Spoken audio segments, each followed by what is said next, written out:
लेकिन यहाँ पे दो जो बड़ी चीजें बदलाव हुए हैं पिछले 4-5 महीनों में, तो उससे ये ग्रोथ जो है और भी ज़्यादा जल्दी आने वाली है।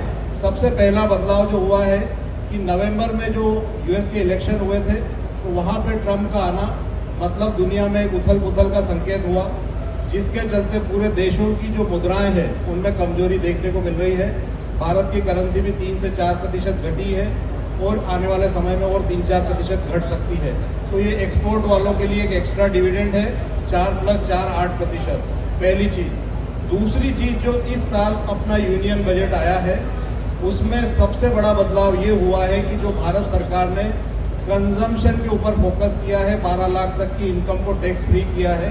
इसकी वजह से 1 लाख करोड़ का जो डिस्पोजेबल इनकम है भारत में बढ़ने वाला है, और डिस्पोजेबल इनकम जो है 1:8 का मल्टीप्लायर करता है, मतलब 1 लाख बचेगा तो 8 लाख करोड़ की यहाँ पे खर्चा होने वाला है हर साल। भारत की जो जनसंख्या है उसमें 45 वर्ष से जो कम आयु की जो जनसंख्या है वो लगभग 70% है। तो अगर मैं मसाला इंडस्ट्री की ही बात करूं, अगर खाने पीने की चीज़ों पे 1 लाख करोड़ से 1.5 लाख करोड़ का खर्चा होना है, तो जो मसाला इंडस्ट्री की ग्रोथ जो हम 10% मान के चल रहे हैं, वो 13 से 14% की ग्रोथ भी आने वाले समय में दिखा सकती है। तो अगले 10 वर्षों में ये इंडस्ट्री यहाँ से 4 गुनी हो सकती है। एक चीज़। दूसरी चीज़, हम एक्सपोर्ट की बात करते हैं, देश के ऊपर विश्वास रखिए, 4 ट्रिलियन की इकोनॉमी है। 75 साल में हम 4 ट्रिलियन पे आए हैं और अगले 25 साल में हम यहाँ से 40 ट्रिलियन की बात कर रहे हैं। तो अगले 25 सालों में, जो 75 सालों में भारत बना है, वैसे 10 भारत अगले 25 साल में बनने वाले हैं। तो आप सोच सकते हो कि कितनी ग्रोथ आने वाली है।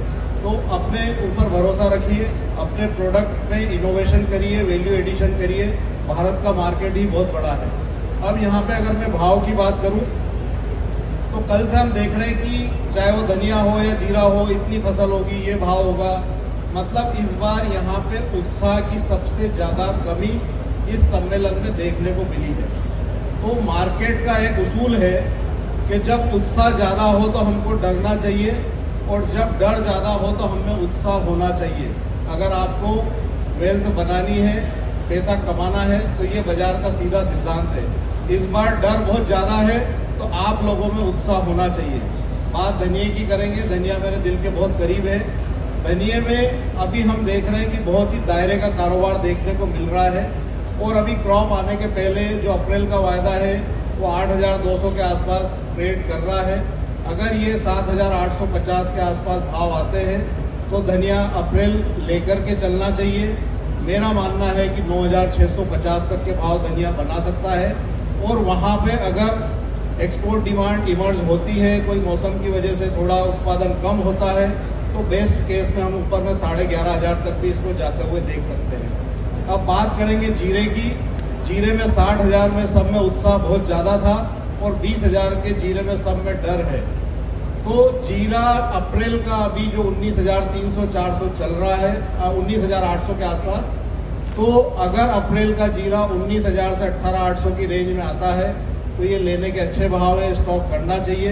मेरा मानना है कि जीरा वापिस 25,500 इस साल बना सकता है।